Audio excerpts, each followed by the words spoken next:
Hello everyone, welcome to day 4। গত 3 দিনে আমরা অনেক কিছু শিখেছি, কিভাবে বাক্য বানাতে হয় এবং টেন্সের আসল ম্যাজিক কী। কিন্তু এই সব কিছু শিখে লাভ কী যদি আপনি নিজের সারাদিনের কাজটাই ইংরেজিতে বলতে না পারেন?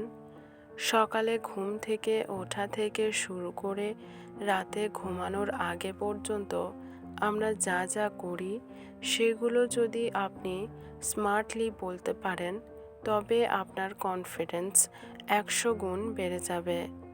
আজকের ভিডিওতে আমি আপনাকে শেখাবো দ্য ডেলি রুটিন ফর্মুলা, যা ব্যবহার করে আপনি কোনো ভুল ছাড়াই নিজের দিনটি বর্ণনা করতে পারবেন। So, let's start. The present indefinite. মনে আছে ডে 3-তে আমরা শিখেছিলাম নিয়মিত কোনো কাজ বা অভ্যাস মানেই প্রেজেন্ট ইনডেফিনাইট টেন্স। আমাদের ডেইলি রুটিন মানেই হলো আমাদের অভ্যাস। তাই এখানে আমরা শুধু একটা ফর্মুলা ব্যবহার করব। Subject plus verb 1 plus object.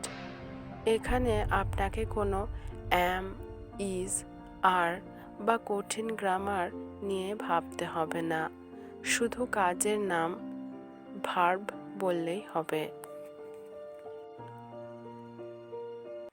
চলুন সকাল থেকে শুরু করি। আমি সকাল 6টায় ঘুম থেকে উঠি। I wake up at 6 AM। তারপর আমি ব্রাশ করি এবং মুখ ধুই। Then I brush my teeth and wash my face. আমি ব্যায়াম করি। আই এক্সারসাইজ অথবা I go to the gym. আমি ব্রেকফাস্ট করি। I have my breakfast. মনে রাখবেন, খাওয়া বা পান করার ক্ষেত্রে ইট বা ড্রিঙ্কের চেয়ে বেশি হ্যাভ বলাটা স্মার্ট শোনায়।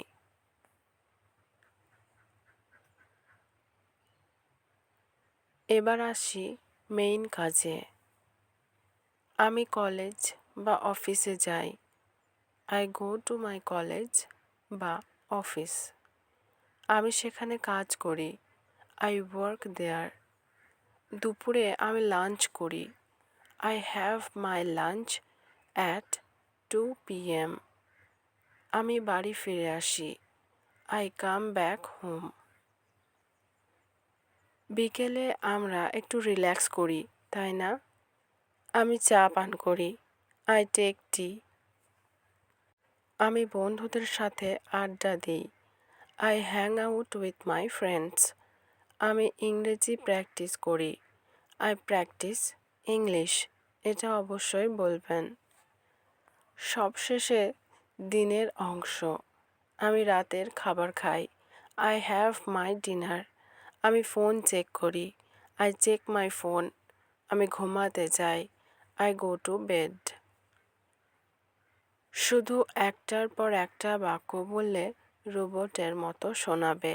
কথা সুন্দর করার জন্য এই শব্দগুলো ব্যবহার করুন। First, then, after that, finally. উদাহরণস্বরূপ, first I wake up, then I brush my teeth, and after that I have breakfast. এখন আপনার পালা। আপনার সারা দিনের প্রিয় 3টি কাজ ইংরেজিতে নিচে কমেন্ট করুন। I wake up at, I have my lunch at, I go to bed at. আমি প্রত্যেকের কমেন্ট চেক করব এবং ভুল থাকলে ঠিক করে দেব। ভিডিওটি ভালো লাগলে শেয়ার করুন বন্ধুদের সাথে, যাতে তারাও ইংরেজি শিখতে পারে। দেখা হচ্ছে ডে 5-এ, যেখানে আমরা শিখব প্রশ্ন করা, how to ask questions. Keep practising. By.